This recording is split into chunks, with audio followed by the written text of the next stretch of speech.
Vamos a hablar en esta noche un tema bien importante. El año pasado pues tuve el privilegio de acompañarles, estar con ustedes en el aniversario. Pues el Señor y nuestra Madre Santísima quisieron que viniera y me siento muy contentos. Ustedes son una comunidad a quien les guardo mucho aprecio, mucho cariño y pues he tenido mucha cercanía con algunos de ustedes.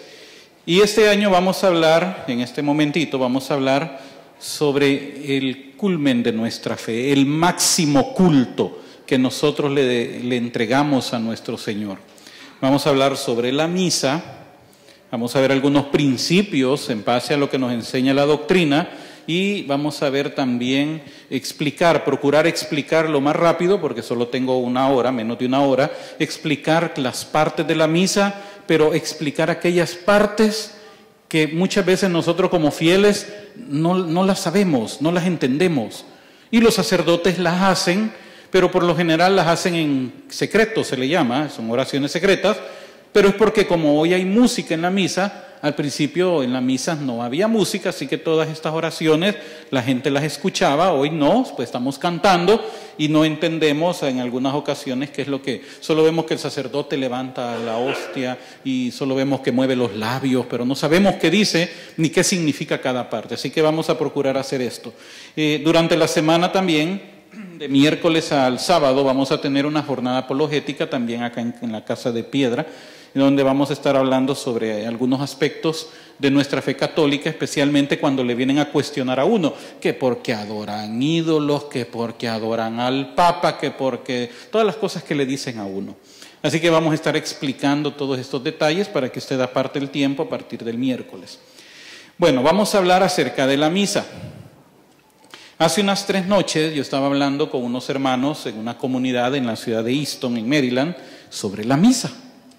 Entonces cuando yo comienzo a hablar, había llegado una persona de visita, que a mí me habían dicho que es protestante y que tenía algunas preguntas, pero no esperaba lo que iba a ocurrir. Viene este muchacho y me dice, empiezo yo, así como ahorita, vamos a hablar acerca de la Santa Misa. Y estaba terminando, ni había terminado de decir cuando me interrumpe, ¿le puedo hacer una pregunta? Entonces, a mí me agarró de sorpresa, yo dije, bueno, está bien, aunque las preguntas las vamos a dejar al final, pero está bien, ¿cuál es su pregunta? ¿Dónde aparece la palabra misa en la Biblia? Ah, no, este ya viene con ganas de pelear, dije yo, bueno. Y le dije, no está en la Biblia. Entonces, ¿por qué hablan de misa? Permítame, le dije yo. Pero usted me está preguntando que dónde está la palabra misa en la Biblia, y ya le dije que no está. Ahora yo le voy a hacer una pregunta. ¿En dónde en la Biblia dice que todo tiene que estar escrito en la Biblia? Le dije. No, pero es que la palabra de... No, pero dígame, ¿en dónde en la Biblia dice que...? Es más, ¿sabe qué? Le dije yo. Búsqueme dónde en la Biblia dice que ese libro se llama Biblia. Búsqueme la palabra Biblia en la Biblia. No aparece tampoco.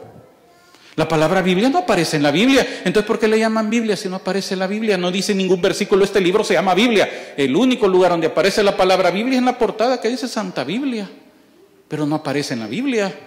Entonces, ¿por qué le llaman Biblia si no aparece en la Biblia? Eso lo vamos a estudiar el miércoles al sábado. Pero tuve que parar la situación. El muchacho se portó muy grosero, me alzó la voz y yo no dejo que nadie me alce la voz, solo mi mujer. Es la única a la que le permito. Y ese tipo me alza la voz, así que yo le alcé la voz también. Y yo no le ando alzando la voz a nadie. A mi esposa no le alzo la voz porque ya me ha pegado y viera qué duro. Entonces, pero bueno, le tuve que alzar la voz y tuve que hablarle fuerte, pero la misma gente le pidió que o se callara o se fuera. Al final se fue. Pero aquí viene la historia. Quien lo llevó es una muchacha que va a la comunidad, que es católica, pero está viviendo sin el sacramento del matrimonio porque él no se quiere casar. O sea, ¿qué tipo de católica es? Y hoy en la tarde hice un video donde explicaba precisamente esa situación. En mi perfil de Facebook aparece. Porque cuando yo era protestante, en el protestantismo se nos exhortaba que teníamos que casarnos. Hay matrimonio, claro, no es un sacramento como aquí. Y aquí en la Iglesia Católica también, aquí sí es sacramento. Pero una persona que se junta con un protestante a vivir, como decimos en mi país, El Salvador, arrejuntados, es un fornicario. Y el protestante que se mete a vivir con una persona sin que el pastor lo haya casado, también es un fornicario. Así que, ¿qué es lo que yo puedo entender ahí? Que tanto la muchacha es mala católica como él es mal protestante, porque los dos están viviendo sin matrimonio. Pero la pregunta, ¿dónde en la Biblia? Eso sí no les falta. Pero tomando el tema de la misa, ¿dónde aparece la palabra misa? No aparece, si no está en la Biblia, si nadie, no todo tiene que quedar, o no todo tuvo que quedar escrito en la Biblia. Pero ¿qué significa misa? Aquí viene lo interesante. Muchos no saben qué significa misa. Esa es una palabra latina porque cuando la misa se celebraba en latín, cuando el sacerdote terminaba la misa, él decía, déjeme buscar, por aquí lo tenía, ite missa est, en latín. Ite missa est. Ite quiere decir váyanse, pueden irse. Misa viene de misión, de envío. Y cuando se pone missa est, y cuando se ocupaba el sacerdote decía ite missa est, significa váyanse, han sido enviados. ¿Qué es lo que significa eso? Que después de la misa, cuando el sacerdote nos da la despedida, significa que a partir de ese momento nosotros vamos afuera, vamos al mundo a dar testimonio de la vida como cristianos, a poner en práctica lo que hemos aprendido, a hacer luz en medio de las tinieblas. Eso significa ita missa est. Y de ahí quedó el nombre de la palabra misa. Vamos a misa. Pero muchos no entienden lo que significa venir a misa. Es más, muchos creen que es obligación venir a misa. Mire, hermano, no es obligación venir a misa. A misa no se viene por obligación. A misa se viene por amor, no por obligación. Si usted viene a misa obligado, mejor no venga. ¡Ay! ¿Cómo va a creer? De todos modos, ¿para qué va a venir? ¿Sabe usted? Porque la misa es un pedacito de cielo en la tierra. Lo que se vive aquí en la misa es lo que se va a vivir en el cielo. Y si a usted le aburre aquí, que solo dura 1 hora, ahora imagínese en la eternidad, se va a aburrir. Entonces, ¿para qué va a ir al cielo? Váyase al infierno. Allá no se va a aburrir. Y por eso decía San José María Escrivá, fundador del Opus Dei, tú sientes que la misa es larga, es porque tu amor es corto, decía él. Porque la misa, hermanos, es un momento donde venimos a encontrarnos con Cristo, con el amado. Y Él se nos presenta, Él se nos manifiesta en las 2 partes de la misa. ¿Cuáles son las 2 partes de la misa? En la palabra y luego en la Eucaristía. Ahí se nos presenta Cristo. Y cuando nosotros venimos a misa, nuestro interés tiene que ser venir a encontrarnos con Cristo. Y hay 2 aspectos bien importantes previos a la misa. Primer aspecto, se llama el ayuno eucarístico. ¿Qué significa ayuno eucarístico? No comer nada 1 hora antes de la misa. Así que si usted se comió, y yo he conocido sacerdotes muy estrictos que dicen, si usted ha comido, no dice que no hay que tomar agua, no comer. Pero hay algunos sacerdotes muy estrictos, yo conocí a uno en República Dominicana que le decía a la gente, si en la última hora antes de la misa usted ha comido, ha tomado agua, ha tomado alguna bebida gaseosa, e incluso ha masticado, absténgase de comulgar. O sea, llegan a extremos, pero sí, tiene que haber un ayuno eucarístico, no ingerir nada 1 hora, por lo menos 1 hora antes. Pero hay otro aspecto bien importante, son consejos antes de venir a misa. Se le llama el sagrado silencio. ¿Qué significa eso? Que cuando venimos y entramos al templo, tiene que haber absoluto silencio. Lo menos media hora antes de la celebración. ¿Por qué? Porque en ese lapso de tiempo podemos aprovechar y tenemos que aprovechar para estar en oración, en silencio, preparándonos para el encuentro con Cristo. Pero ¿qué hacen en mi país? Es entrando al templo y la gran plática. Allá decimos la gran guasa que se tiene la gente. Todos platicando. En otras comunidades tienen la buena práctica de rezar el rosario antes de la misa. ¿Lo hacen ustedes aquí? Sí, ¿verdad? Pero igual, he estado en comunidades donde van a rezar el rosario al estilo, como decimos en mi país, atrabancado. Unos rosarios que no sirven. Se equivocan en los misterios los que están dirigiendo. Están ametrallando a la Virgen con los Ave María. Dios te salve María, llena eres, Señor es contigo. Santa María, Madre de Dios, ruega por pecadores. No sirve eso. No se hace con respeto, con amor, con devoción, en recatamiento. Entonces en la misa, antes de la misa, hay que observar no solo el ayuno eucarístico, sino también el sagrado silencio. Es más, les voy a dar un consejo. Comiencen el sagrado silencio desde su casa. Eso lo hacemos nosotros como familia. Antes de salir a misa, entre menos hablamos mejor. ¿Sabe por qué? Porque el diablo siempre mete su cola cuando uno está por salir a misa. ¿Que dónde me dejaron las llaves? Que yo aquí las había dejado. ¿Por qué quitan las cosas de su lugar? ¿Y la camisa por qué no está planchada? ¿Y por qué no te apuras? Apurate, que te tardas tanto en el baño si no te estás maquillando. Y empieza la gritazón en las casas, empiezan los chispazos, se enojan y cuando ya vienen en el carro ya vienen con la gran boca, así que no se pueden ni ver unos a otros. Y a la hora de la paz no se ni quieren ni dar la paz entre ellos. ¿Verdad que sí? Ustedes han ido a mis parroquias entonces, allá donde yo vivo, porque eso pasa. Entonces, ¿qué es lo que hacemos nosotros en casa? Entre menos nos hablemos, mejor. Desde ahí empezamos a guardar el sagrado silencio, para no darle lugar al diablo. Ahora, cuando venimos a la misa, ya venimos con corazón dispuesto. Acuérdese que venimos al encuentro con Cristo, por lo tanto, tenemos que venir con lo mejor para Él. Eso incluye no solo nuestra actitud, incluye incluso nuestro vestuario. Y una premisa que a mí me enseñaron, fíjense, me la enseñaron siendo protestante, sin saber que muchos santos de la iglesia también la enseñaron. Don Bosco, San José María Escrivá, San Luis María Griñón de Montfort. Es la premisa de lo mejor para Dios. Lo mejor para Dios.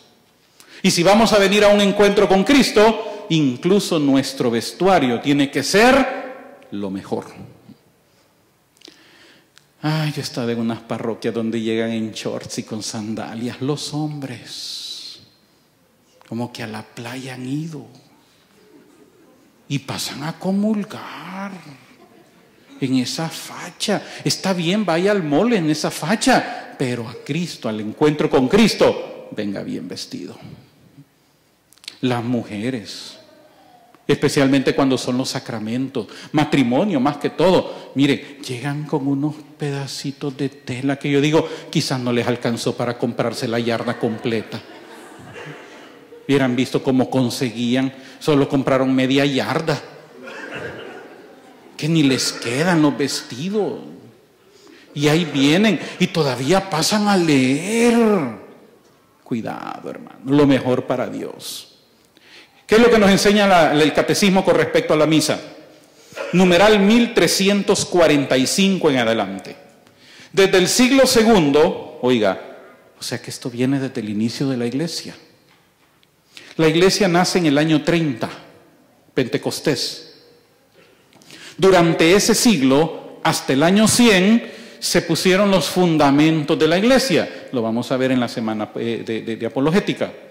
Ahí se dieron las escrituras, ahí se dieron la compilación de los escritos, aunque no había un canon todavía, pero ya a partir del segundo siglo, o sea, del año 100 en adelante, hay unos registros donde nos hablan cómo se celebraba el culto para Dios ya desde ese momento. Desde el siglo II, según el testimonio de San Justino Mártir, tenemos las grandes líneas del desarrollo de la celebración eucarística. Estas han permanecido invariables hasta nuestros días a través de la diversidad de tradiciones rituales litúrgicas. He aquí lo que el santo escribe hacia el año 155, o sea, estamos hablando casi 2000 años. 155, para explicar al emperador pagano Antonio Pío, que él gobernó del año 138 al 161, lo que hacen los cristianos. Y empieza San Justino Mártir a decir, el día que se llama Día del Sol. ¿Cuál es el Día del Sol? El Sunday. Día del Sol. ¿Y cómo se dice en español? El domingo. ¡Ay!, dicen los sabatistas, pero es que es el sábado. Eso era en el Antiguo Testamento. Los cristianos celebran el Día del Sol. ¿Qué significa eso? Primer día de la semana de los hebreos. Un día después del sábado. Entonces dice que el día que se llama el Día del Sol tiene lugar la reunión en un mismo sitio de todos los que habitan en la ciudad o en el campo, en un mismo sitio. ¿Cuál es la cuestión de las sectas? Que tienen muchos sitios y cada una predica a su manera. ¿Cuál ha sido la característica de nuestra iglesia? Tienen una parroquia en una ciudad. Si la ciudad es muy grande, pueden tener 2 parroquias o 3 parroquias, pero es por la extensión del territorio. Pero si en un pueblo, aquí aparte de esta parroquia, aquí en Charlottesville, ¿hay otra parroquia? Hay 2 en la ciudad de Charlottesville. Ok, por la extensión territorial. Entonces, los que viven en esta calle para acá, tienen que venir aquí, y los que viven de la otra calle para allá, tienen que ir allá, pero se reúnen en un solo lugar. Sigue diciendo el catecismo, sigue diciendo San Justino Mártir.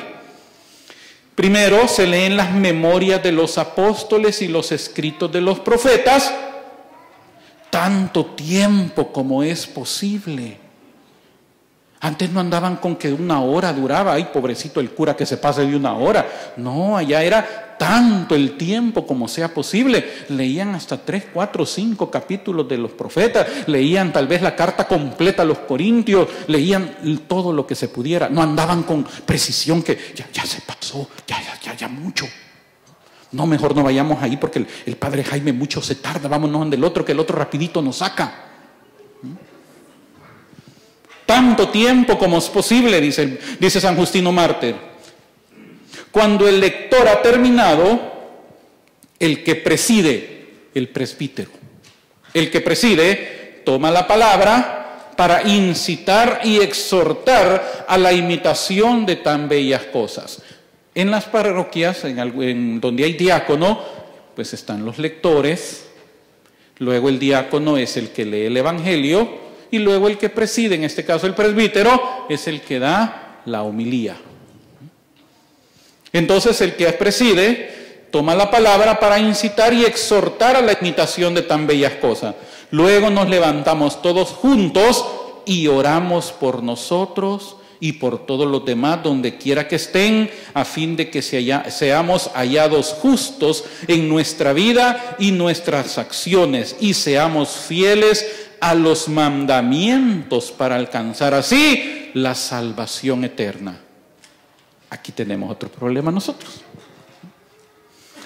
San Justino está diciendo que el objetivo de la misa es unos por otros, para animarnos, pero con un solo objetivo, que logremos alcanzar la salvación. Pero ¿qué pasa con alguna gente? Ay, es que la misa es tan aburrida. Ay, no, qué aburrido es eso, lo mismo y lo mismo. Mi querido hermano, ¿y quién te ha dicho que la misa es para venir a entretenerte? La misa no es para venir a entretenernos. La misa es para venir a salvarnos. Así que el que viene a misa con otro objetivo que no sea buscar su salvación y la de su familia y la de otros, no sé a qué viene, porque no se entiende el propósito de la misa. Cuando termina esta oración, nos besamos unos a otros, el ósculo santo, el saludo de la paz, como se llama hoy. Luego se lleva al que preside, a los hermanos, pan y una copa de agua y vino mezclados. Ya vamos a ver qué significa todo eso. El presidente los toma y eleva alabanzas y gloria al Padre del universo por el nombre del Hijo y del Espíritu Santo y da gracias. En griego eso se dice Eucaristía. De ahí viene la palabra Eucaristía, dar gracias. Largamente, da gracias largamente. O sea, primero ya leímos las Escrituras lo más que se pueda y hoy va a dar una acción de gracias largamente. Esta gente pasaba todo el día en misa, hermanos. Y nosotros con una hora nos estamos muriendo. Y esta gente pasaba quizás todo el día. Porque dice, largamente, porque hayamos sido juzgados dignos de estos dones. Cuando terminan las oraciones y las acciones de gracias, todo el pueblo presente pronuncia una aclamación diciendo, amén. Cuando el que preside ha hecho la acción de gracias y el pueblo le ha respondido, los que entre nosotros se llaman diáconos distribuyen a todos los que están presentes pan, vino y agua eucaristizados y los llevan también a los que están ausentes. En este caso, los enfermos, los presos. Los que estaban por ser lanzados a las fieras en el circo romano, todos los que no podían estar presentes, pero que pudieran comulgar si hubieran estado presentes. Porque ahí se han inventado algo que no han entendido. Y tal vez, pues esta es una crítica, pero hay que entender estos aspectos. Por ejemplo, hay mucha gente que no puede comulgar. ¿Por qué razón no pueden comulgar? ¿Por qué creen que no pueden comulgar? Porque están en pecado mortal, no pueden comulgar.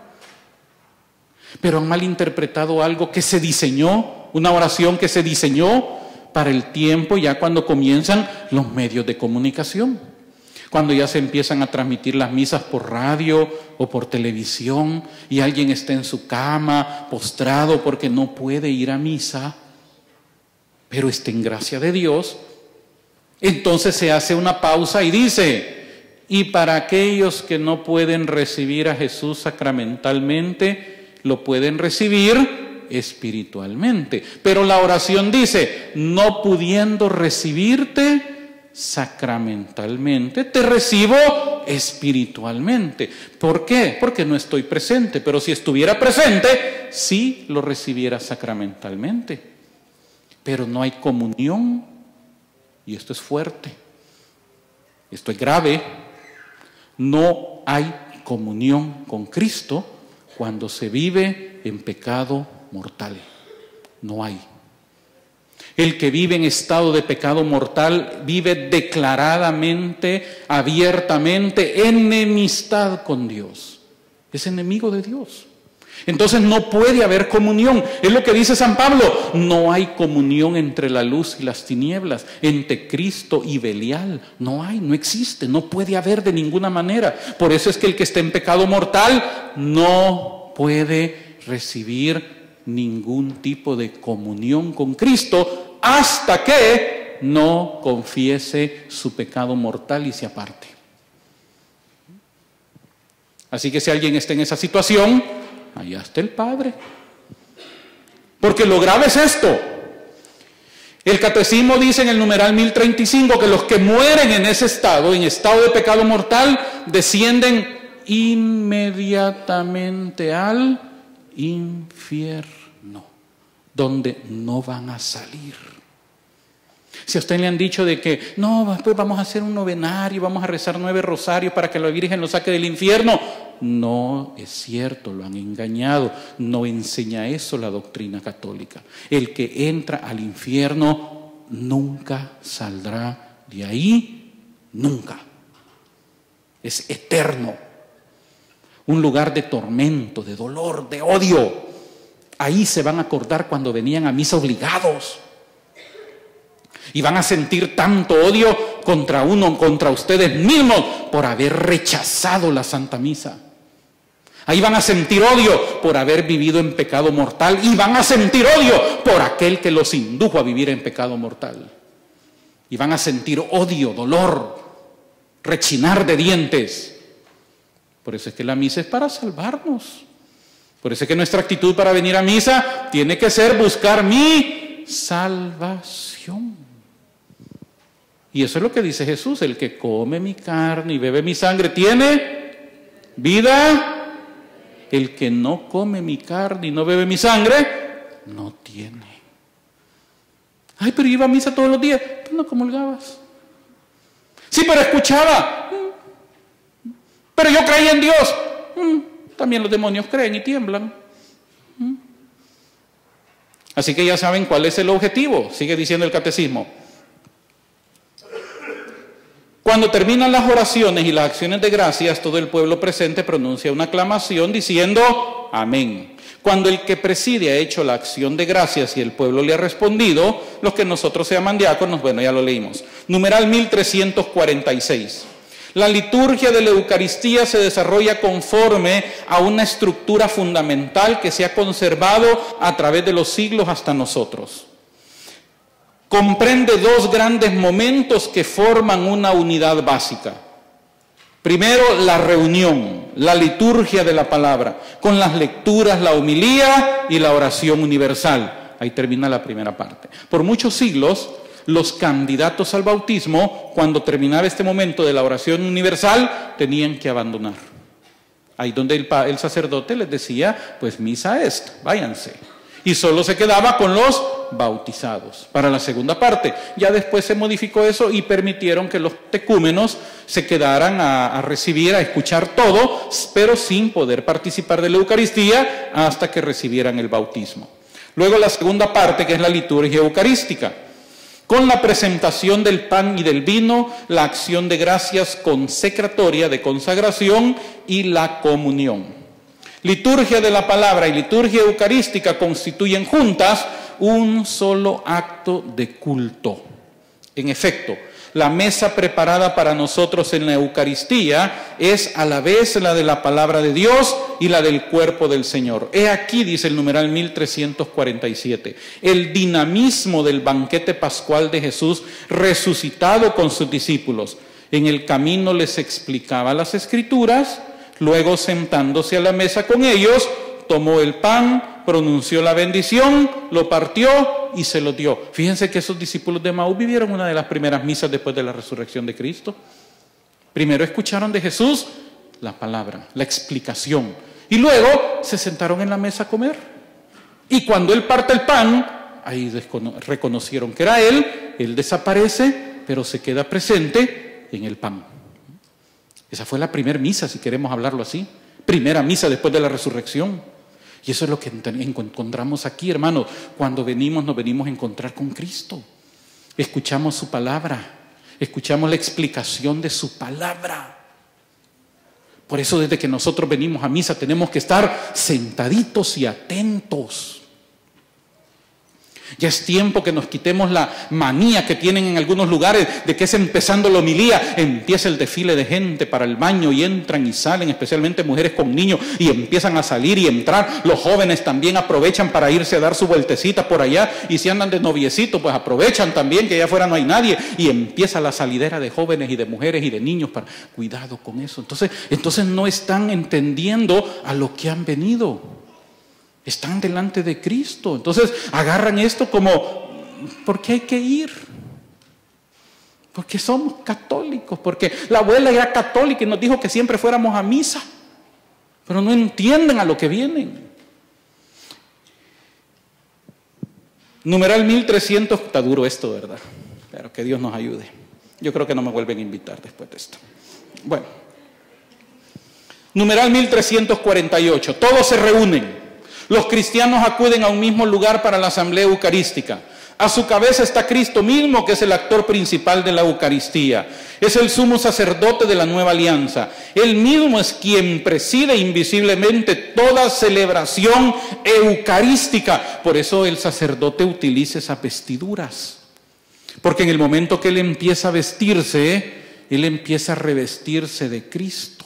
Y cada vestidura, el símbolo tiene un significado. Cuando él empieza a poner, de que él empieza a ponerse el alba, él hace una oración, se pone el símbolo, se pone la estola, y después el símbolo, y después la casulla, y en cada momento él va haciendo una oración porque cada uno de esos elementos tiene su propio significado. Y cuando él aparece, no es el Padre Jaime. Es Cristo el que está en persona es Cristo, Él está actuando en persona de Cristo. Es Cristo el que está ahí delante de nosotros. Ay, pero ese cura es un bandido, ese cura. Sí, pero cuando ya está revestido, es Cristo. Es Cristo. Sí, pero ese cura vive en pecado. Sí, pero cuando él se reviste, es Cristo. Que a él Dios le va a pedir cuenta. Ese es problema de él con Cristo. Pero cuando él está delante de nosotros, es Cristo el que está actuando. Como representante suyo, el obispo o el presbítero, actuando in persona Christi Capitis, preside la asamblea, toma la palabra después de las lecturas, recibe las ofrendas, dice la plegaria eucarística. Todos tienen parte activa en la celebración, cada uno a su manera. Los lectores, los que presentan la ofrenda, los que dan la comunión y el pueblo entero cuyo amén manifiesta su participación. Bueno, vamos a saltarnos todo esto porque son muchos. Usted puede buscar hasta el numeral 1355 del Catecismo que explica la misa. Hoy vamos a ver algunos detalles importantes. ¿Por qué la misa tenemos que valorarla con mucho amor? Desde que la misa comienza, es una oración. Cuando venimos a misa, nuestra actitud tiene que ser una actitud de oración. Venimos a orar. El sacerdote nos está dirigiendo en la oración. Los ritos iniciales. La misa tiene sus partes. Primera parte, que es la liturgia de la palabra, comienza con los ritos iniciales. Hay ciertos letritas en rojo, el padre me prestó esto, pero este librito, el mismo librito está en el misal, el libro que lo ocupa, y aparecen unas letritas en rojo. Estas letritas en rojo se llaman rúbricas. El sacerdote tiene que tener mucho cuidado de hacer tal y como dicen las rúbricas, no puede inventar. Él no puede venir y decir, hoy lo voy a hacer de otra manera, hoy voy a decir otra cosa. No puede, invalida la misa, comete sacrilegio. Él tiene que hacer todo tal y como está aquí, incluyendo las oraciones.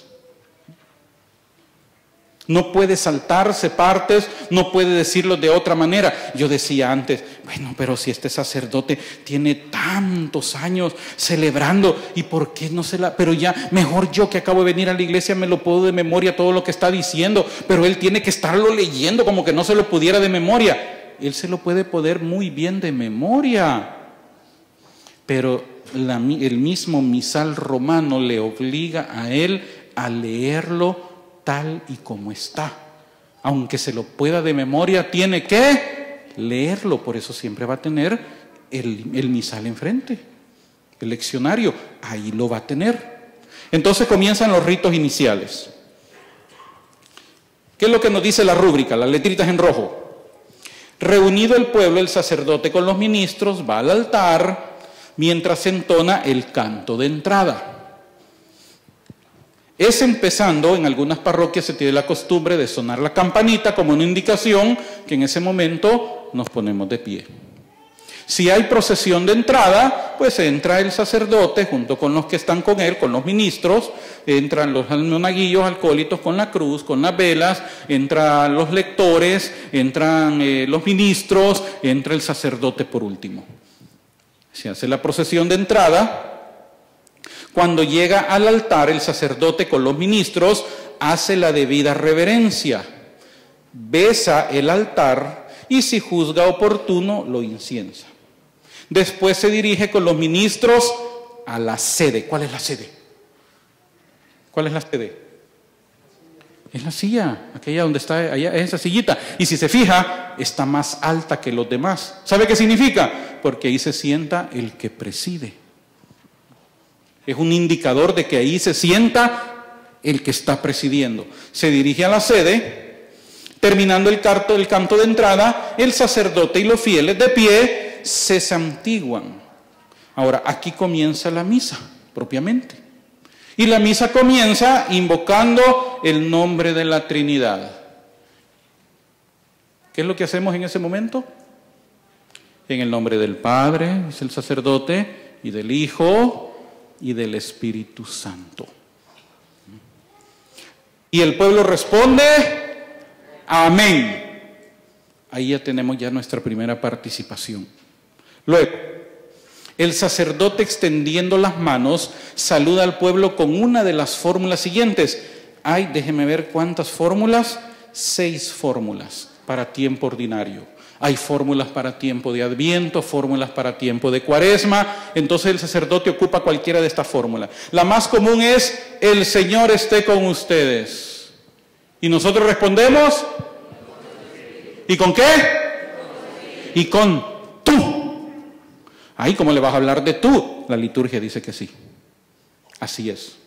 Vamos a hacer lo que dice la liturgia.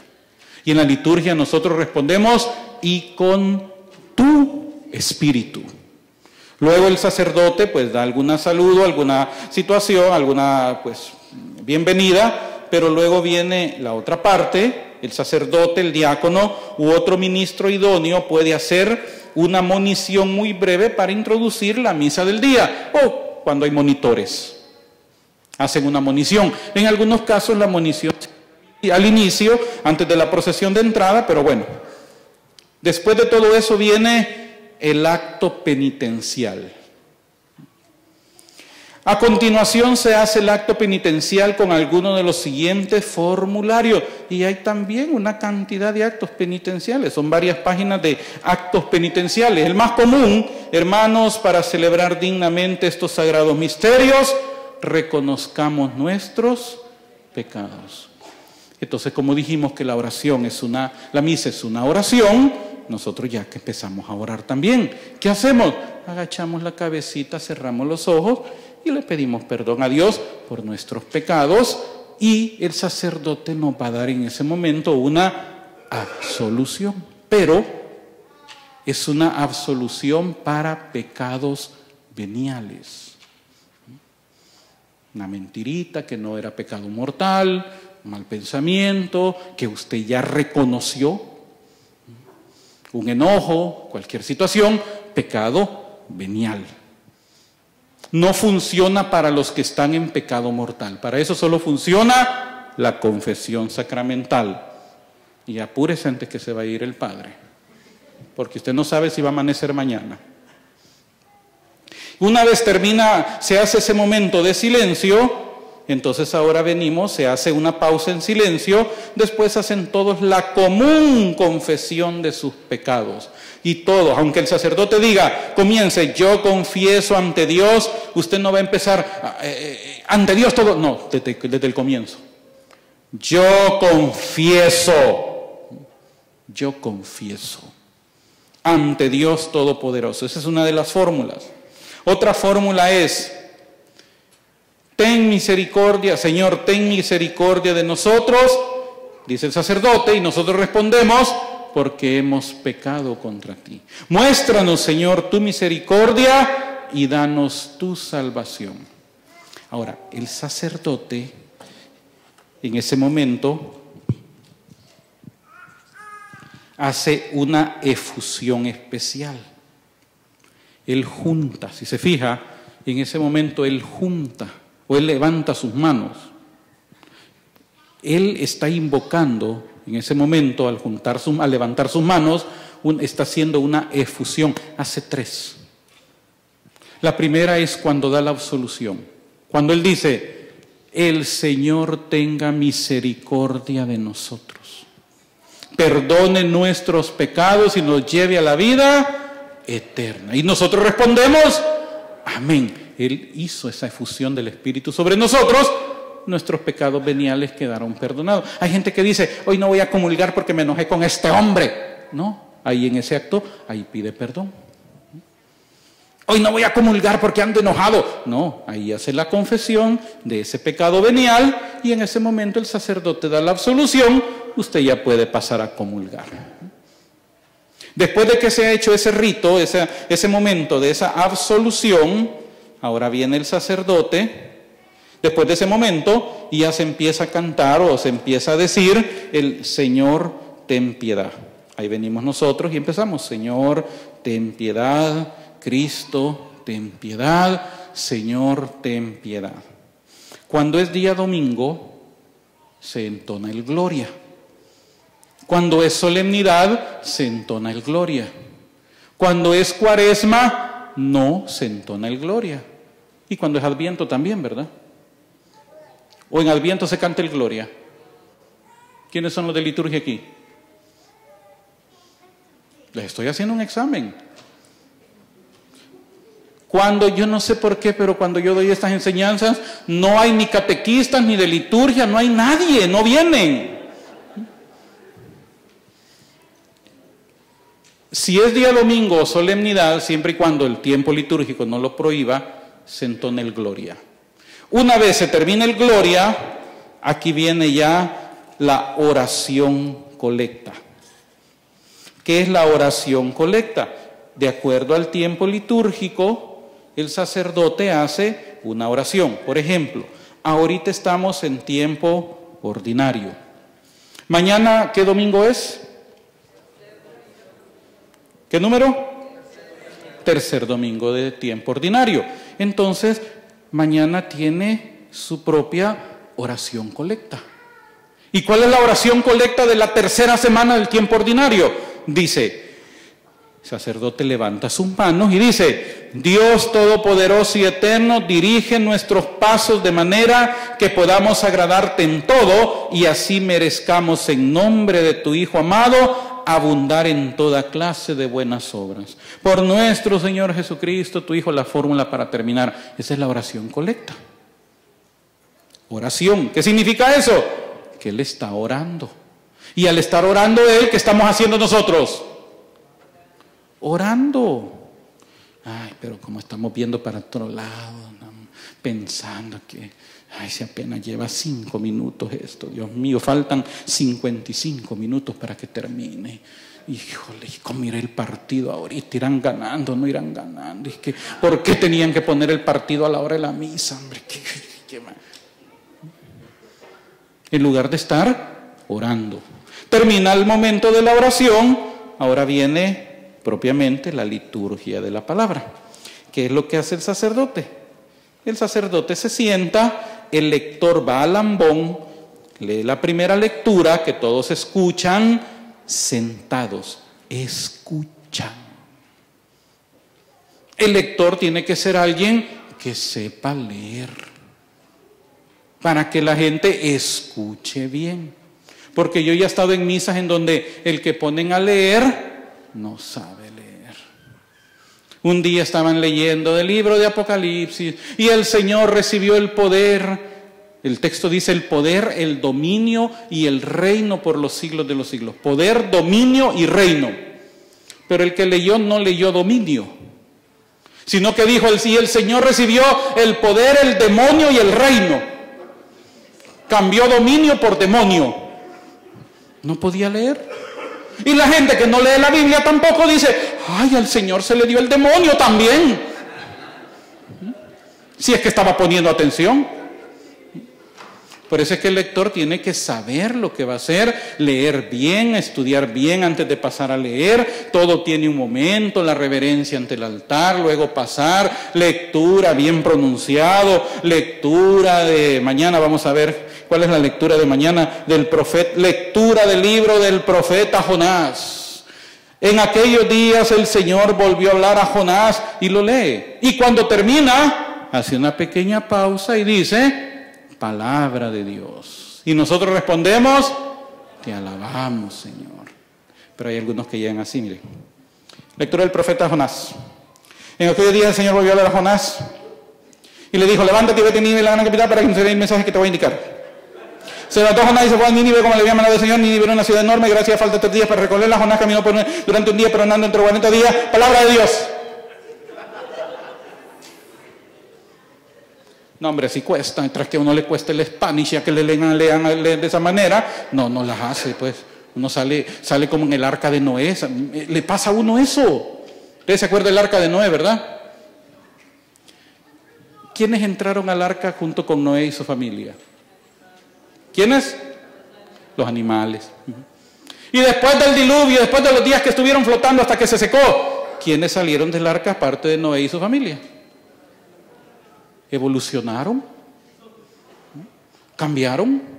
¿Los monos se hicieron humanos? ¿O qué pasó? Salieron igual de animales. Y eso nos pasa mucho cuando venimos a misa. Venimos como que vamos al arca de Noé. Entramos animalitos y salimos igual de animalitos porque no entendimos lo que pasó aquí. No hubo un cambio, porque no hubo una vivencia, no nos encontramos con Cristo. Venimos porque había que venir. Entonces se hace la lectura, luego pasa el salmista, entona el salmo, ya sea que se haga cantado o se haga recitado o se haga de las dos maneras. En mi parroquia nosotros con mi esposa somos lectores y cuando toca el salmo no lo hacemos cantado. El coro canta la antífona, nosotros lo leemos, porque si yo me pongo a cantar, hermano, no, hombre, eso va a ser un desastre, hermano. Viera, cuando yo canto, yo mejor no canto. Mire, cuando yo canto y estoy en Estados Unidos, se ve el agua caliente. Y cuando estoy en mi casa, se ve el agua completamente. No sirvo ni para cantar en la ducha. Ahora imagínense, me pongo a cantar un salmo aquí, Dios los libre a todos. Entonces no, allá se hace la antífona cantada y a uno lee. Si me toca a mí el salmo, pues ya lo leo o al que le toque. Después viene la proclamación del Evangelio. Nos ponemos de pie en el momento del Evangelio. Oiga lo que dice.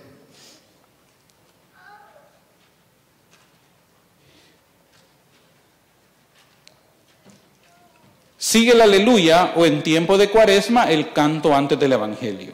Mientras tanto, si se usa incienso, el sacerdote lo pone en el incensario. Después el diácono o el concelebrante que ha de proclamar el Evangelio en la misa presidida por el obispo, inclinado ante el sacerdote. Cuando hay diácono, el sacerdote le da la bendición. Inclinado ante el sacerdote, pide la bendición diciendo en voz baja: Padre, dame tu bendición. Luego viene el sacerdote en voz baja, dice: el Señor esté en tu corazón y en tus labios para que anuncie dignamente su evangelio en el nombre del Padre, el Hijo y el Espíritu Santo, y le hace una señal de la cruz. Cuando hay un diácono que va a leer. Ahora, cuando no hay un diácono en este caso el diácono o el concelebrante responde amén. Ahora, cuando no hay un diácono, pues el sacerdote lo hace, pero aquí vienen las oraciones que el sacerdote hace en secreto, que nosotros no nos damos cuenta y que tienen una gran profundidad en nuestra salvación. Dice: si el mismo sacerdote debe proclamar el Evangelio, inclinado ante el altar, dice en secreto, oiga, purifica mi corazón y mis labios, Dios Todopoderoso, para que anuncie dignamente tu Evangelio. Esa es la oración que él hace. Purifica. Y viene, el sacerdote nos saluda, va al ambón, si hay ministros o muchachitos que llevan el incienso y los cirios, y luego el sacerdote viene y nos saluda. El Señor esté con ustedes y con tu espíritu, le decimos. Lectura del Santo Evangelio según San, el que corresponde. Estamos en ciclo B del tiempo litúrgico, del calendario litúrgico. Este ciclo B, durante los domingos, se va a leer el Evangelio de Marcos.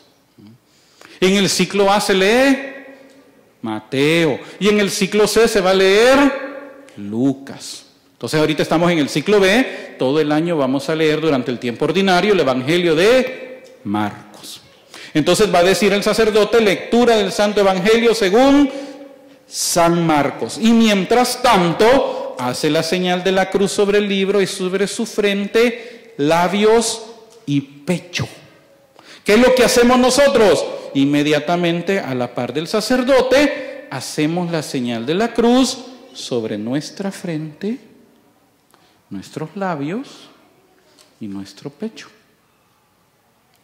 Eso es todo. Algunos que empiezan.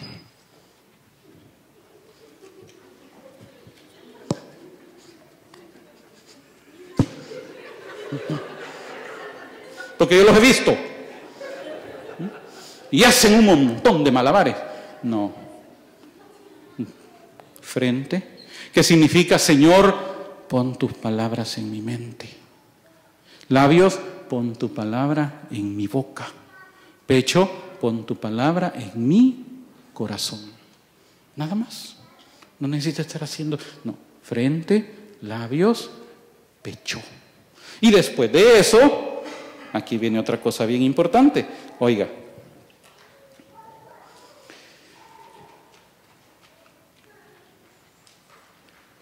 Hace la señal de la cruz, el pueblo aclama, gloria a ti, Señor, se incensa, si va a haber incienso, luego que se termina de leer, el sacerdote dice, palabra del Señor. Nosotros respondemos, gloria a ti, Señor Jesús. Ahora, en ese momento, después el diácono, si hay diácono, lleva el libro al celebrante y éste lo besa, o si no el sacerdote besa. ¿Se ha fijado que después de que él proclame el evangelio, él besa el libro? ¿Se ha fijado, verdad? En ese momento él hace esta oración. Él dice, las palabras del evangelio borren nuestros pecados. ¿Se da cuenta? O sea que a la hora de que escuchamos la proclamación del evangelio, Dios nos sigue perdonando nuestros pecados. Pero como no sabemos, nos paramos y ahí estamos esperando que termine de leer, ¿verdad? Para que nos sentemos y ahí estamos. Esperando, porque una vez termine de leer, una vez nos sentamos, entonces ya me levanto yo para ir al baño. Ya me levanto para ir a ver el teléfono allá afuera, ya me levanto para ir a ver quién me ha escrito, a ver quién comentó de mi foto. Y no nos damos cuenta de lo que estamos desperdiciando acá. Luego tiene lugar la homilía. Esa es obligatoria todos los domingos y fiestas de precepto y se recomienda en los días de semana. Acabada la homilía, si la liturgia del día lo prescribe, se hace la profesión de fe. Ahí viene el credo, hay diferentes fórmulas. Está el credo de los apóstoles, el símbolo de los apóstoles, que es el credo largo. Está el credo de Nicea-Constantinopla, que es el credo que causó la división de las iglesias ortodoxas. Porque cuando se hace el concilio de Nicea-Constantinopla, en ese credo dice, creo en el Espíritu Santo, Señor y dador de vida, que procede del Padre y del Hijo. ¿Verdad que se dice? Pero vienen los del rito latino, el rito oriental, los ortodoxos, griegos, rusos, coptos, siríacos, todos estos, que son parte de la Iglesia Católica, pero vienen y le dicen al Papa en ese momento, no se dice así. El Espíritu Santo no viene del Padre y del Hijo, el Espíritu Santo viene del Padre por el Hijo. Pero vino el Papa y dijo, no, viene del Padre y del Hijo. Por esa y se separaron, ya tienen más de 1000 años separados. Y ahí está la iglesia luchando para que regresen, pero ellos han dicho que hasta que no quiten la I, no regresan. Y ningún papa la va a quitar, ahí se van a estar. Ese es el ecumenismo, que ellos regresen, pero ellos son católicos. Y el derecho canónico dice que si usted está allá por Rusia y no hay una iglesia católica, en no sé cuántos kilómetros a la redonda, y las únicas que hay son iglesias ortodoxas, usted puede ir a misa a una iglesia ortodoxa y comulgar porque ellos son tan católicos como nosotros. Igual ellos, cuando ellos vienen a este país y no hay una iglesia ortodoxa en todo este lugar, ellos pueden venir a la iglesia católica y comulgar y es tan católico como ellos. Pero ellos dicen hasta que no se quite la I. Está la otra fórmula donde el sacerdote hace las preguntas. ¿Creen en un solo Dios? ¿Creen en Jesucristo? ¿Creen en el Espíritu Santo? Y el sacerdote dice, creen, pero nosotros respondemos, sí creo, porque la fe es personal. Bueno, Termina ese momento, ya para ir terminando vamos a entrar, se hace la oración de los fieles, donde se ora por las intenciones, etcétera. Pero ahora viene el momento fuerte de la misa. Toda la misa es fuerte, pero viene el momento fuerte, donde entra la liturgia eucarística. Acabada la liturgia de la palabra, los ministros colocan en el altar el corporal, el purificador, el cáliz y el misal. Mientras tanto puede ejecutarse un canto adecuado. Yo trabajé con un sacerdote por 7 años en El Salvador, que cuando era tiempo de Cuaresma, penitencia que él se había autoimpuesto, y nos ponía la penitencia a nosotros también, no había música en la Cuaresma, no había música. Pero ahí donde él explicaba la misa, y se hacían todas las oraciones que se hacen aquí, que no las escuchamos por estar cantando. Y aquí viene otro error nuestro. Creemos que este momentito que se llama el ofertorio, creemos que es el break de la misa. Los que no salieron a la hora de la homilía, les agarra de platicar a la hora del ofertorio. Ya cuando empieza el canto del ofertorio, pues sí, mira, fíjate qué tal cosa. Creen que es el break. La misa no tiene break. Es una oración continua. Y ahora que vamos a entrar en este momento, es un tiempo de oración más profunda todavía. Porque se está preparando la mesa, el altar, donde en unos minutos Cristo se va a hacer presente para nosotros. Conviene que los fieles expresen su participación en la ofrenda, bien sea llevando el pan y el vino para la celebración de la Eucaristía, bien aportando otros dones para las necesidades de la iglesia. El sacerdote se acerca al altar, toma la patena con el pan y manteniéndola un poco elevada sobre el altar, dice en secreto. Si no hay música, él lo dice en voz audible y nosotros respondemos.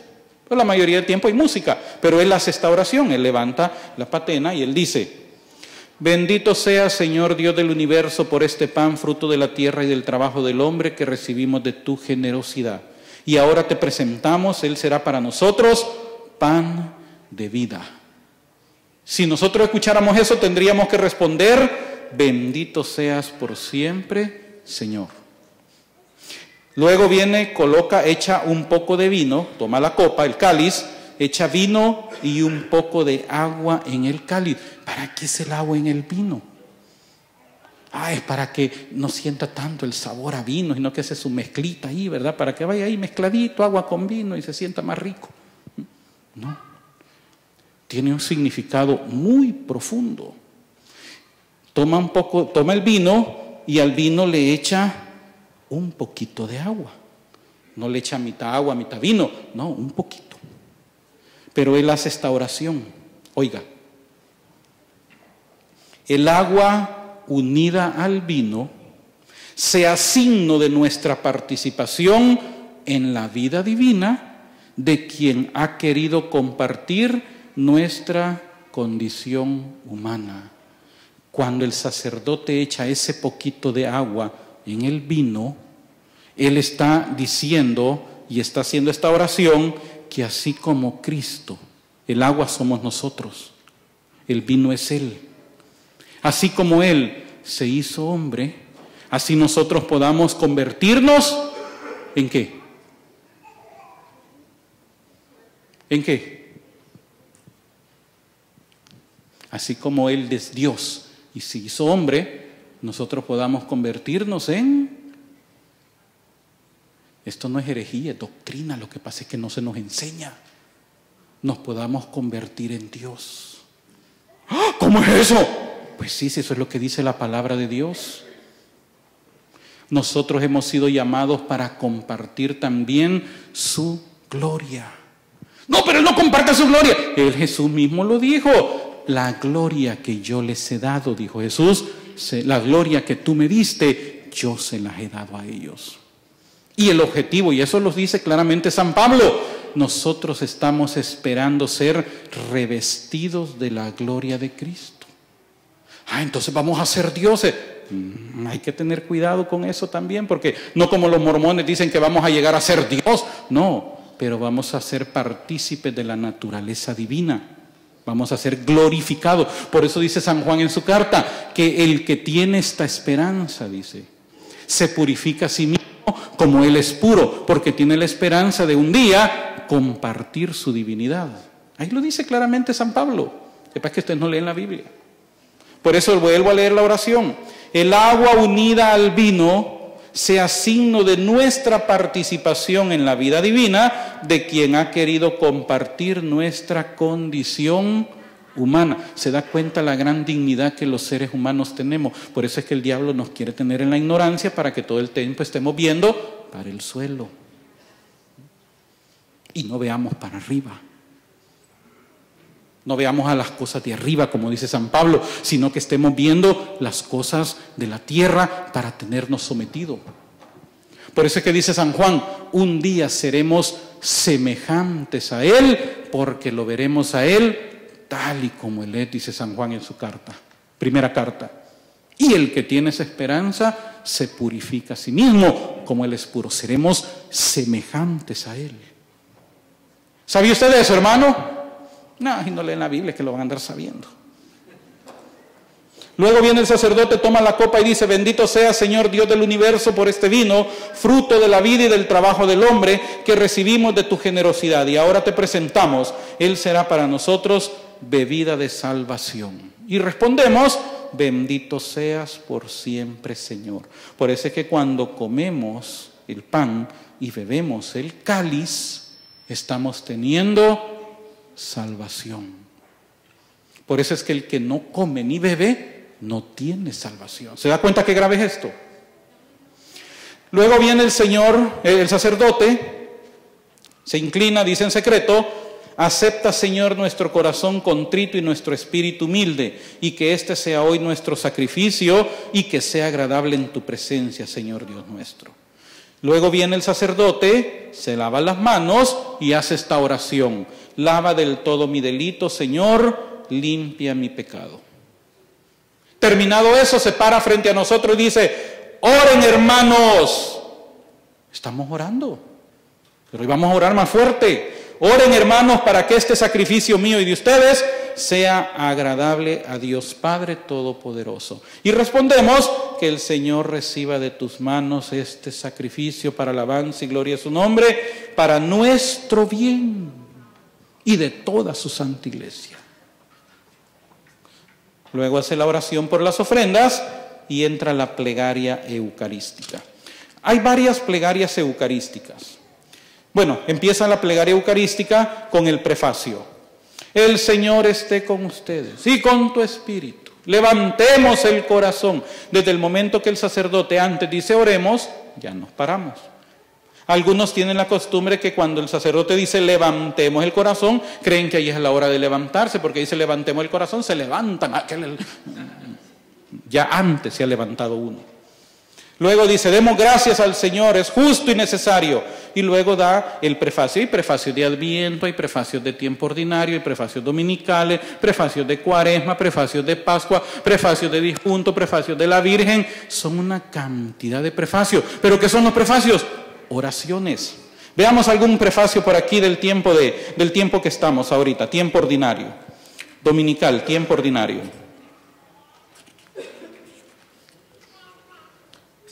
No hay, pero hay varios prefacios. Veamos este prefacio de bautismo. Ok, aquí hay uno. Prefacio dominical. Solo hay uno aquí, pero son 9. Prefacio noveno dominical. En verdad es justo bendecirte y darte gracias, Padre Santo. ¿Qué está haciendo el sacerdote? Orando. ¿Qué estamos haciendo nosotros? Orando. Por eso hay que cerrar nuestros ojitos en este momento también y escuchar la oración que el sacerdote hace, acompañándola con oración. Fuente de la verdad y de la vida, porque nos has convocado en tu casa en este día. Hoy tu familia reunida en la escucha de tu palabra y en la comunión del pan único y partido, celebra el memorial del Señor resucitado mientras espera el domingo sin ocaso en el que la humanidad entera entrará en tu descanso. Entonces contemplaremos tu rostro y alabaremos por siempre tu misericordia. Mire qué oración más bonita la que está haciendo el sacerdote. Con esta gozosa esperanza y unidos a los ángeles y a los santos, cantamos unánimes el himno de tu gloria. Y empezamos a cantar. una oración. Y hay una cantidad de prefacios. Prefacios para la Eucaristía, prefacios de penitencia, prefacios de difuntos, prefacios de la Virgen María. Ahora viene la plegaria eucarística. La plegaria eucarística comienza cuando empieza el sacerdote. La más común, la que se utiliza más comúnmente, es la número 2. Son varias. Pero hay una que es la plegaria eucarística 1 o canon romano. De esta plegaria, que muy poco se hace, hay vestigios del siglo II, es la más antigua de todas. Aquí se ora por el Papa, se pide la intercesión de los santos, se empieza con María Virgen, Madre de Jesucristo, su esposo San José, la de los santos apóstoles y mártires, Pedro y Pablo, Andrés, Santiago y Juan, Tomás, Santiago, Felipe, Bartolomé, Mateo, Simón y Tadeo. Luego menciona los primeros papas, que de esos primeros papas 2 aparecen en la Biblia: Lino, Cleto, Clemente, Sixto, Cornelio, Cipriano, Lorenzo, Crisógono, Juan y Pablo, Cosme y Damián, y la de todos los santos. Este es el prefacio más largo de todos. Por eso es que comúnmente lo que se hace es que se ocupa el prefacio o la plegaria eucarística número 2.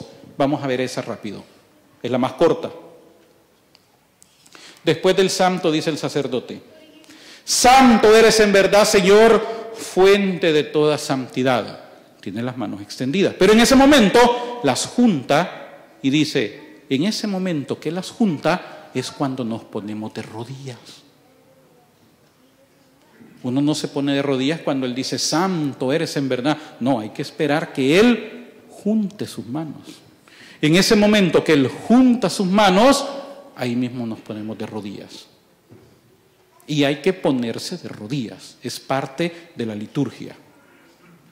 Junta las manos y manteniéndolas extendidas sobre las ofrendas. Dice, por eso te pedimos que santifiques estos dones con la efusión de tu Espíritu. Ahí invoca el Espíritu Santo. Junta las manos y traza el signo de la cruz sobre el pan y el cáliz conjuntamente diciendo, de manera que sea para nosotros cuerpo, hace la cruz, y sangre de Jesucristo nuestro Señor.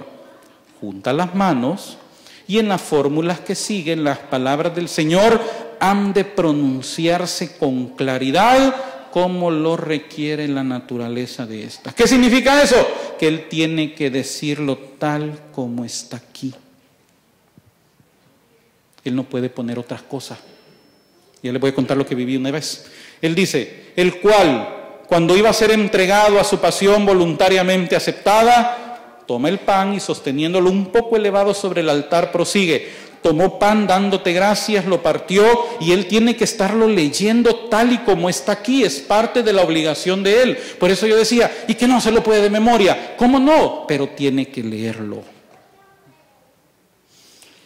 Tomó pan dándote gracias, lo partió, lo dio a sus discípulos diciendo, se inclina un poco y ahí lo dice con más fuerza, tomad y comed todo de él porque esto es mi cuerpo que será entregado por vosotros.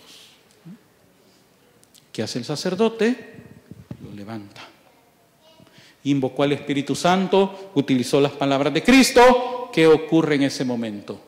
El Espíritu Santo cambia la sustancia del trigo y se convierte ahora en el cuerpo de Cristo. Entonces cuando el sacerdote lo levanta, ya no es una hostia, es Jesús el que está delante de nosotros. ¿Qué hacemos la mayoría? Cerramos los ojos. No, es cuando más los tenemos que abrir, porque hoy se nos ha hecho presente Cristo entre nosotros. Y aquel canto protestante que dice, aunque mis ojos no te puedan ver, te puedo sentir, es una herejía. ¿Por qué es una herejía? Porque sí lo podemos ver con nuestros ojos, porque cuando el sacerdote lo levanta es Jesús el que está delante de nosotros. Yo preguntaba, ¿usted ha visto a Jesús alguna vez? Sí, lo he visto en el enfermo, en el pobre, en el mendigo, en el aquí. No, pero a él lo he visto. No, nunca lo he visto, a él nunca lo he visto. Pues vaya a misa y abra los ojos cuando el sacerdote lo muestre. Quédese a la hora santa cuando él lo expone. Es Jesús el que está delante de nosotros. Un día en una misa viene y dice que Jesús tomó el pan la noche, cuando iba a ser entregado tomó el pan, voluntariamente aceptado, tomó el pan, dio gracias, lo partió y lo dio a sus discípulos. Ok. Pero en una misa dice el sacerdote, tomó el pan, lo partió y lo dio a sus amigos y amigas que estaban presentes. Ahí arruinó la misa. Porque ahí no dice amigos y amigas, ahí dice discípulos. Luego muestra el pan consagrado al pueblo, lo deposita luego sobre la patena, lo adora haciendo genuflexión y luego prosigue. Del mismo modo, acabada la cena, toma el cáliz y sosteniéndolo un poco elevado sobre el altar prosigue. Tomó el cáliz y dándote gracias de nuevo lo pasó a sus discípulos. No dice amigos y amigas, discípulos. Y dijo, y se inclina un poco, tomad y bebed todos de él, porque este es el cáliz de mi sangre, sangre de la alianza nueva y eterna que será derramada por vosotros y por muchos, dice en alguna parte de la liturgia. ¿Y por qué no por todos? Porque no es de todos la fe. Él derramó su sangre, pero no todos aceptan este sacrificio. Para el perdón de los pecados. Haced esto en conmemoración mía. Muestra el cáliz al pueblo, lo deposita, ahí nuevamente vemos el cáliz y adoramos porque ahí está hoy la sangre de Cristo. Ya no es vino, es la sangre de Cristo. Luego él ocupa una de las siguientes fórmulas. La más común es, este es el sacramento de nuestra fe. Y proclamamos nosotros los pilares de la fe que tenemos. Anunciamos tu muerte, proclamamos tu resurrección. Ven, Señor Jesús. Porque ese es el clamor del espíritu y de la esposa, dice Apocalipsis. Ven, Señor Jesús. Por eso el canto de aquel cantante guatemalteco que dice que Jesús no es verbo sino sustantivo, que dice, Señor, mejor quédate en el cielo, no bajes a la tierra. Ese es el anticristo el que está hablando, porque solo a él no le conviene que Jesús venga a la tierra. Al contrario, la iglesia está clamando junto con el espíritu, ven, Señor Jesús. Y esa es la espera de todos los cristianos. Entonces tenemos que decir esto y no podemos de ninguna manera saltarnos esta parte. Estamos pidiendo que Él venga. Después el sacerdote con las manos extendidas dice, así pues, Padre, al celebrar ahora el memorial de la muerte y resurrección de tu Hijo, sigue orando, Él sigue orando. Así pues, Padre, está orando. Te ofrecemos el pan de vida. Ahora, en la liturgia, en el canon romano, cuando el sacerdote dice, este es el sacramento, y nosotros decimos, anunciamos tu muerte, inmediatamente nos tenemos que poner de pie. Pero Estados Unidos tiene una dispensa especial de Roma, donde se le permite a uno quedarse hasta el final de la plegaria. Por eso es que en los países de uno se para en ese momento, aquí uno se queda arrodillado.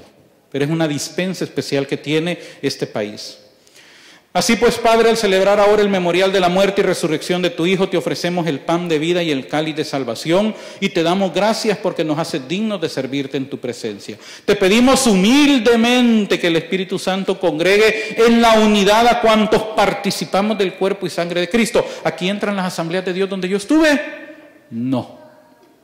¿Por qué? Porque las asambleas de Dios no creen que es el cuerpo y la sangre de Cristo. Creen que es un memorial, un símbolo, una galleta. Aquí entran ortodoxos, luteranos y anglicanos o episcopales, que aún creen que Cristo está presente en la Eucaristía. Los demás grupos no, ellos tienen que tener un diálogo interreligioso y tienen que reconocer a Cristo en la Eucaristía y al Papa como pastor. Pero para los otros grupos, aquí entra esto. Entonces sigue diciendo, acuérdate, Señor, de tu iglesia extendida por toda la tierra y con el Papa, se pide por el Papa que esté en ese momento, con nuestro obispo, el obispo del lugar a donde está, que se le llame el ordinario, y a todos los pastores que cuidan de tu pueblo, llévala a su perfección. Está pidiendo por la perfección de los cristianos. Por eso es que los cristianos no podemos vivir una vida mediocre, hermano. Hemos sido llamados a la perfección, a la excelencia de vida como cristianos. Por eso no podemos agarrar la vida cristiana a lo que salga. Vamos a ver qué sale. Si da lo mismo, hombre. Si de todos modos no hay que ser fanático. No, hay que buscar la perfección de vida como cristiano. Y sigue diciendo, acuérdate también de nuestros hermanos que durmieron en la esperanza y la resurrección y de todos los que han muerto en tu misericordia. ¿Se oró por los que están en el infierno? No. ¿Por qué? Porque no murieron en la misericordia de Dios. Murieron en enemistad de Dios. ¿Se da cuenta qué duro es esto? Ay, pero yo ¿cómo voy a saber si mi esposito se murió en pecado mortal? ¿O cómo voy a saber? No lo sabemos. Oremos por él. A lo mejor. Pero si no se salvó, pues su oración va a servirle a otro que nadie ora por él. ¿Sabe cuánta gente hay en el purgatorio y nadie ora por ellos? ¿Sabe cuánta gente hay? Millones. ¿Usted cree que el protestante por ser protestante se va a condenar? No. Porque el catecismo dice que aquellos que sin culpa no conocieron la Iglesia Católica como sacramento de salvación, pueden alcanzar la salvación, viviendo de acuerdo a los mandamientos. Pero los que sin culpa, pero el catecismo dice que el que habiendo conocido la Iglesia Católica como sacramento de salvación, no hubiera querido permanecer o no hubiera querido entrar, dice el catecismo, no se salva. Cuando yo leí eso, yo me espanté porque yo dije, bueno, o sea que yo tengo que hacerme católico o me hago católico. Pero yo no puedo decir, no, mejor me quedo allá porque ya me va mejor. Porque si hubiera dicho, mejor no me hago católico, aunque yo creo que es verdad, pero a mí me va mejor aquí, mejor me quedo aquí, me condeno, porque yo ya había entendido que este sacramento de salvación. O el católico, ay, yo me he encontrado protestantes que me dicen, no, si yo era catequista, pues estás condenado. Porque si eras catequista era porque sabías, conocías la doctrina, enseñabas la doctrina. No me vengas hoy vendiendo atalayas o andar de aleluya para arriba y para abajo. Entonces te condenaste porque conociste y no quisiste permanecer. Pero los que son sin culpa, yo conocí muchos protestantes. Gente muy buena, gente muy noble, gente muy espiritual, gente que vivía de acuerdo a los mandamientos, pero equivocados. Y se murieron. ¿Creen que Dios los va a condenar? No, pero tienen que pasar al purgatorio. ¿Quién ora por ellos? Si en sus congregaciones no creen en el purgatorio, ¿quién ora por ellos? Nosotros tenemos que orar por ellos, porque ellos están solos, abandonados en el purgatorio, porque sus congregaciones no oran por ellos, porque no creen en eso. Entonces usted siempre acuérdese en sus oraciones, pida por aquellos que murieron en el error, pero viviendo como los mandamientos mandan. Ten misericordia de todos nosotros y así con María la Virgen, Madre de Dios, los apóstoles y cuantos vivieron en tu amistad a través de los tiempos, merezcamos por tu Hijo Jesucristo compartir la vida eterna y cantar tus alabanzas. Junta las manos, toma la patena con el pan consagrado y el cáliz y sosteniéndolos elevados dice, por Cristo, eso solo lo dice Él, nosotros no lo repetimos. Por Cristo, con Él y en Él, y aunque Él lo haga cantado y el coro lo acompañe, no lo podemos cantar nosotros, solo lo dice el sacerdote. Por Cristo, con Él y en Él, a ti Dios Padre Omnipotente, en la unidad del Espíritu Santo, todo honor y toda gloria por los siglos de los siglos. Y nosotros respondemos, amén. Ahora vamos, y hay varias plegarias eucarísticas que cada una tiene su fórmula. Hoy vamos a ver ya los ritos finales. Ahora viene el rito de la comunión. Fieles a la recomendación del Salvador y siguiendo, esa es una de las fórmulas, su divina enseñanza, nos atrevemos a decir y rezamos el Padre Nuestro. Luego viene el sacerdote y dice, líbranos de todos los males, Señor. Ay, ¿y por qué me va tan mal en mi vida? Pues que no estás pidiendo en la misa, que estás orando porque Dios te libre de los males. Porque cuando llega el sacerdote a esta parte, ya estás más dormido que despierto. Dice, líbranos de todos los males, Señor. Concédenos la paz en nuestros días, para que ayudados por tu misericordia vivamos siempre libres de pecado. Pero muchos salimos a pecar al nomás terminar la misa. Vivamos libres de pecado, protegidos de toda perturbación. De toda perturbación física y espiritual, mientras esperamos la gloriosa venida de nuestro Salvador Jesucristo. Junta las manos y el pueblo concluye la oración aclamando, aquí decimos nosotros, tuyo es el reino, el poder y la gloria por siempre, Señor. Ahora viene a esto, que es bien interesante, y dice, Señor Jesucristo, que dijiste a tus apóstoles, la paz os dejo, mi paz os doy, no tengas en cuenta nuestros pecados, sino la fe de tu iglesia, y conforme a tu palabra, concédele la paz y la unidad. Tú que vives y reinas por los siglos de los siglos, y el pueblo responde, amén. Ahora el sacerdote dice, el Señor, la paz del Señor esté siempre con ustedes. Y nosotros respondemos, y con tu espíritu. Lo que sigue es opcional. ¿Se puede o no se puede? Si el sacerdote juzga oportuno, así lo dice. Luego, si juzga oportuno, el diácono o el sacerdote añade, si juzga. Si no, lo puede omitir, no es sacrilegio ni pecado. ¿Y qué es esa parte que si considera oportuno hacerlo? Es cuando él dice, dense fraternalmente la paz. Si él considera que no hay, él simplemente después que dice la paz esté con ustedes y con su espíritu, él puede seguir a la siguiente parte. El padre Hilario Contrán, él no hacía esta parte. Y un día yo le pregunté, todavía no sabía esta parte, que era opcional. Pero un día le pregunté, padre, ¿y por qué nosotros no nos dice que nos demos la paz? ¿Y para qué si están todos empleitados entre ustedes? Hay todos divididos que no se pueden ni ver. Hay que un grupo dice que es mejor que el otro y que los otros son más espirituales que estos porque rezan el rosario y los otros no. Y los otros dicen que no, que los otros son más espirituales porque no rezan el rosario, que son más espirituales. ¿Y entonces para qué se van a dar la paz si están empleitados? Entonces él no nos permitía que nos diéramos la paz hasta que no nos pusiéramos en paz de verdad. Por eso él dice, si considera oportuno que se dé, pero si vamos a estar en guerras y divididos, mejor no nos demos la paz. Esa hipocresía, entonces estamos orando y vamos a orar con hipocresía. Ay, la paz del Señor, hermanita, pero cuando ya termina la misa, la puñalada. Entonces no estamos en nada. ¿Verdad que esto es duro? Dura tu palabra, Señor. A este no hay que volverlo a traer, dicen algunos. Y ahora pues se intercambia el saludo de paz. Y todos, según la costumbre del lugar, se den la paz. Después toma el pan consagrado, el sacerdote lo parte sobre la patena y deja caer una parte del mismo en el cáliz. ¿Se ha fijado qué hace eso? Oiga lo que dice el sacerdote, lo dice en secreto. El cuerpo y la sangre de nuestro Señor Jesucristo unidos en este cáliz. Él consagra el cuerpo, él consagra la sangre, pero después deja caer un pedacito de pan del cuerpo en la sangre. Entonces en ese momentito se está uniendo el cuerpo y la sangre. Y él dice, el cuerpo y la sangre de nuestro Señor Jesucristo unido en este cáliz sean para nosotros alimento de vida eterna. ¿Y qué es lo que se hace en algunos países como los nuestros? El sacerdote ahora viene, bueno, después dice él, Cordero de Dios que quitas el pecado del mundo, ten piedad de nosotros. Cordero de Dios que quitas el pecado del mundo, ten piedad de nosotros. Eso lo hace el coro, lo decimos nosotros también. Cordero de Dios que quitas el pecado del mundo, danos la paz. Ahora, ese pedacito de hostia en el cáliz significa esto.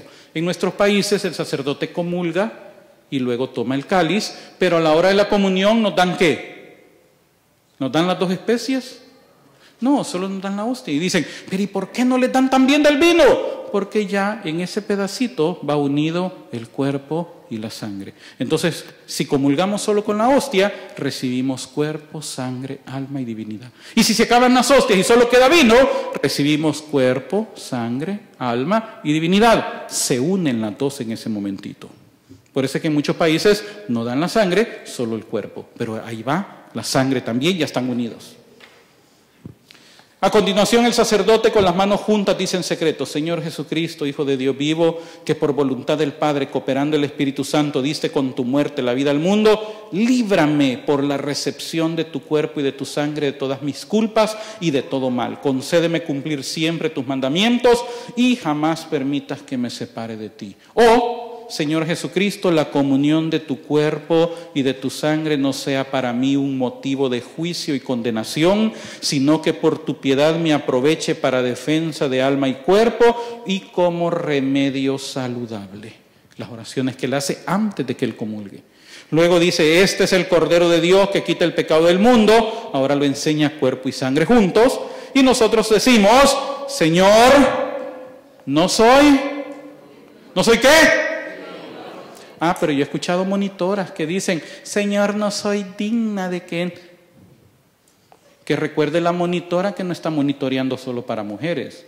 Aparte, quien dijo esto fue el centurión, y el centurión no dijo digna. ¿Cómo dijo el centurión? Ay, pero qué excluyente, qué machista. No, es la liturgia. Y la liturgia dice, no soy digno. Así que la que es monitora no tiene que decir digna, tiene que decir digno. No soy digno de que entres en mi casa, pero una palabra tuya bastará para... pero esto solo se dice cuando la misa es de sanación, ¿verdad que sí? Porque como hay misa de sanación y hay misa que no es de sanación. O sea, en la misa de sanación uno no se sana, pero en la otra misa sí se sana. ¿Verdad que sí? Todas las misas son iguales. Así que deje de andar inventando misa de sanación y misa que no es de sanación. Si en todas las misas está presente Cristo y en todas las misas Él puede sanar, si quiere. No hay que andar inventando que misa de sanación, que misa que no es de sanación. No, porque en todas decimos lo mismo. Una palabra tuya bastará para sanarme. Y luego el sacerdote dice, el cuerpo de Cristo, cuando Él comulga, me guarde para la vida eterna. Y luego toma la sangre y dice, la sangre de Cristo me guarde. Y en algunas ocasiones, como hizo el Padre ayer, Él dice para todos, el cuerpo y la sangre de Cristo nos guarden para la vida eterna. Luego pasamos a comulgar, nos muestran, nos dicen, el cuerpo de Cristo. Antes de comulgar, uno tiene que hacer una reverencia. Por lo general tiene que ser antes de que, mientras el otro está comulgando, uno está atrás y uno le hace la reverencia y luego el sacerdote le dice, el cuerpo de Cristo, y uno dice, amén. Ya sea que comulgue en la mano, comulgue en la boca. Si comulgue en la boca, ábrala bien, para que Jesús pueda entrar bien. Saque bien la lengua, así como la saca cuando está chismeando, sáquela bien ahí, sáquela bien para que el sacerdote ponga bien el cuerpo de Cristo y usted, una vez comulga, no tiene que persinarse, porque uno solo se persina cuando comienza la misa y cuando el sacerdote nos despide y nos da la bendición. Cuando se comulga, no, ni cuando se reza el Padre Nuestro, no. Es más, cuando se reza el Padre Nuestro no se dice amén. Y después que hemos comulgado, hay gente que tiene la costumbre en algunos lugares que recibe el cuerpo de Cristo y se van para el sagrario. No hay necesidad. ¿Sabe por qué? Porque en ese momento usted es el sagrario. Porque en usted ahora está Cristo. En ese momento Cristo se ha hecho uno con usted, conmigo. Nos ha hecho uno entre todos los que hemos recibido el mismo cuerpo, porque todos comemos el mismo pan. Uno en Él, uno entre nosotros. Entonces cada quien regresa a su lugar y en oración. Hay gente que va. Ya cuando se va acercando, y después que ha comulgado se regresa el chicle. No, ni siquiera hay que tener chicle aquí adentro. Un día yo iba a dar un tema en el ambón, me dieron el ambón, no había así trilito como esto, me dieron el ambón, me pusieron en el ambón, y cuando yo, y había un micrófono incorporado, así que no tenía que usar el inalámbrico, entonces yo tenía las manos libres, así que yo vengo y saludo, hermano, buenas noches, y me agarro así, del ambón, donde se proclama la palabra, y cuando yo lo agarro aquí, empiezo a sentir, era de menta. ¿Qué hacía un chicle en el ambón donde se proclama la palabra? ¿Sabe qué hacía? Ahí lo dejó uno de los lectores. Lectura del... Pero ya antes de eso había llegado con el chicle y lo pegó ahí. Eso quiere decir que empezó la misa con el chicle en la boca. Falta de respeto. Entonces, después de la comunión, pues el sacerdote, después de eso, termina la comunión. Dice el sacerdote, ya cuando está purificando, que está limpiando los vasos, el cáliz, haz, Señor, que recibamos con un corazón limpio el alimento que acabamos de tomar y que el don que nos haces en esta vida nos aproveche para la eterna. Él también se lava las manos, vamos a ver dónde está esa parte. No, eso lo hizo antes. Cuando él se lava las manos, él hace la oración que el Señor purifique. Bueno, después dice, oremos, nos ponemos de pie y se hace la oración final. Terminamos y ahora viene el sacerdote y nos da la bendición. El Señor esté con ustedes y con tu espíritu. Viene la tercera efusión. La primera es la absolución. La segunda, la consagración. La tercera, cuando Él dice, el Señor esté con ustedes y con tu espíritu, Él junta sus manos y dice, y la bendición de Dios Padre Todopoderoso. Ahora hace la señal de la cruz. Padre, Hijo, y nosotros, Padre, pero bien hecho. Padre, Hijo, y el Padre, Hijo y Espíritu Santo desciendan sobre ustedes. Amén. Ahí donde en latín entonces hubiera dicho, misa est, ide, misa est. Pero como lo dice en español, pueden ir en paz. Y decimos, demos gracias a Dios. Y nos quedamos de pie, el coro hace el último canto, los niños que andan preparan la cruz, la vela, y sale la procesión, y nosotros nos quedamos hasta que el Padre ha salido. No vamos a salir antes de Él y casi empujándolo para irnos rápido. No, esperamos que Él salga. Cuando Él ha salido, ya podemos salir en orden, en silencio, en oración, a vivir lo que hemos celebrado. Esa es la misa. Ay, qué aburrido. Pues no vengas, ándate al cine y así se va a divertir, pero te vas a ir al infierno. Ahora, si te quieres salvar, tenés que venir a misa. Y venir desde temprano con el corazón dispuesto. Con el corazón dispuesto a encontrarnos con el amor de nuestros amores, con Cristo.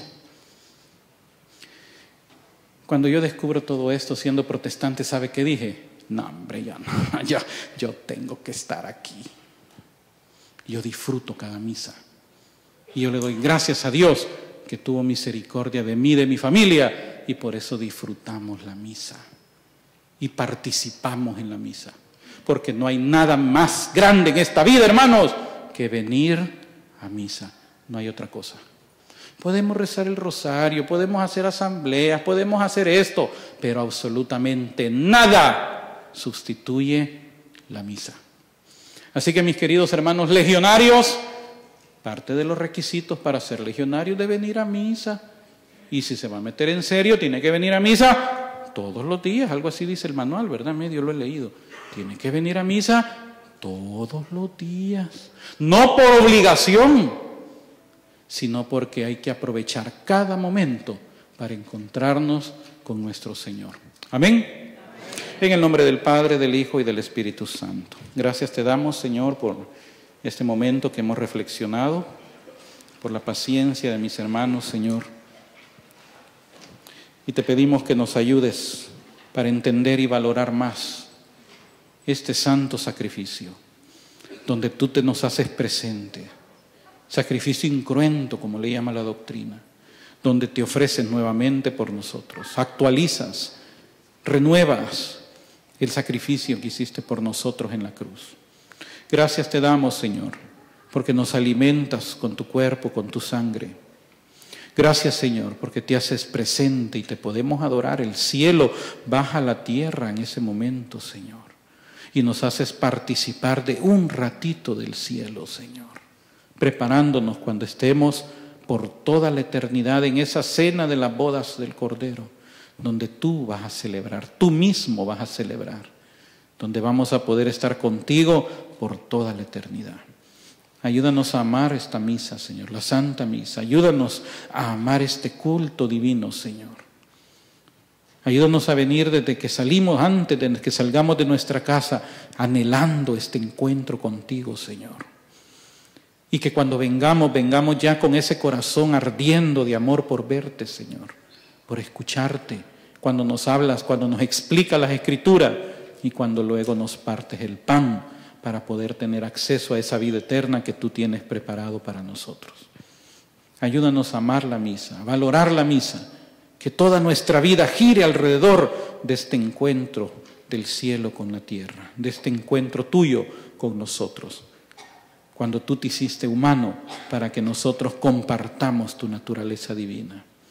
Gracias te damos y también, Señor, pedimos la intercesión de nuestra Madre María. ¿Cuántas misas no estuvo contigo, Señor? ¿Cuántas veces no estuvo, Señor, disfrutando ese momento cuando tú volvías otra vez en el pan y ahora está contigo por toda la eternidad? Que así como ella, también nosotros en ese silencio, en ese recato, podamos disfrutar ese encuentro contigo, Señor. Pedimos que interceda por nosotros, por todos los que estamos aquí, para que podamos sentir ese ardor, ese fuego de amor en nuestro corazón.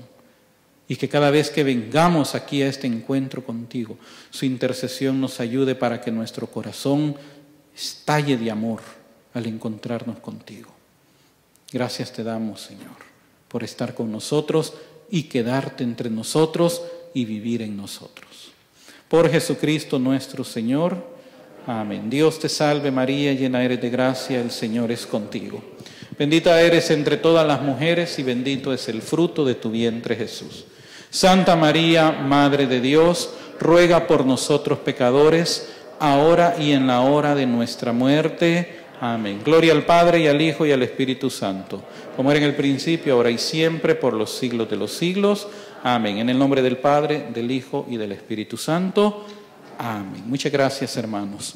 Hay material que he traído, pero es un material bien diferente. Hoy no he traído CDs, sino que lo que he traído es mi página web. Hay unas tarjetitas, hay una lista de audios, está el testimonio, está un tema sobre, dos temas sobre María, el ocultismo. Entonces lo que usted hace, ingresa a mi página web, entra a la parte que dice escuela, pone un código que aparece en la tarjetita, eso le da ingreso a la escuela donde están todos los materiales y usted escoge el que quiere, solo le toca ahí, ingresa el código y lo descarga en su teléfono. Ya le queda en su teléfono, lo puede pasar a su laptop, lo puede quemar, como sea, pero la ventaja es que no es un CD y no le puede salir dañado, el audio está completito. Y otra ventaja, los CDs se tenían que dar a $10, el audio cuesta 5, o sea, mucho mejor, más económico y usted nos ayuda con nuestro ministerio de esa manera. Así que voy a tener ahí en el receso por si usted quiere colaborar con nosotros en nuestro ministerio. Muchas gracias, hermanos, Dios los bendiga y gracias por la invitación, perdón que me pasé.